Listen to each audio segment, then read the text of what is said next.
बिस्मिल्लाहिर्रहमानिर्रहीम। देखती आंखों और सुनते कानों की खिदमत में अस्सलामु अलैकुम। हज़रत बाबा ताजुद्दीन नागपुरी साहब की एक ईमान अफरोज़ करामत के साथ हाज़िर खिदमत हैं। इस करामत के रावी हैं हजूर कलंदर बाबा औलिया, जिन्होंने खुद अपनी आंखों से ये सारा मंजर देखा। कलंदर बाबा औलिया रिश्ते में बाबा ताजुद्दीन साहब के नवासे लगते थे। हजूर कलंदर बाबा औलिया ने बाद अज़ां सिलसिला अज़ीमिया की बुनियाद रखी, यूं वो सिलसिला आलिया अज़ीमिया के इमाम भी हैं। इस करामत के बारे में हजूर कलंदर बाबा औलिया कहते हैं कि जिस ज़माना में वालिद साहब दिल्ली टूल टैक्स में मुकर्रर थे, हमारे मकान की एक दीवार बारिश में गिर गई। मालिक मकान बरसात में मुरम्मत कराने के लिए तैयार न था। नाना ताजुद्दीन ने वालिद को खत लिखा कि बाबी और बेटी सईदा को नागपुर पहुंचा दो।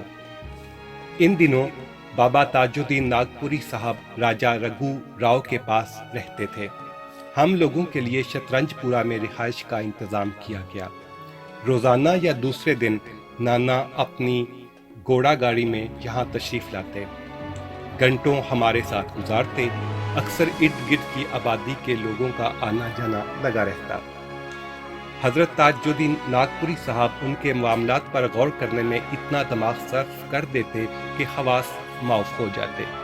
एक बार बेहयाली में दरवाजे की तरफ जाने की बजाय वो दीवार के पीछे खड़ी हुई घोड़ा गाड़ी की तरफ बढ़ते चले गए और ठोस दीवार में से गुजरकर सड़क पर चले गए। गालिबन ये करामत उनसे गैर इरादी तौर पर सादर हुई।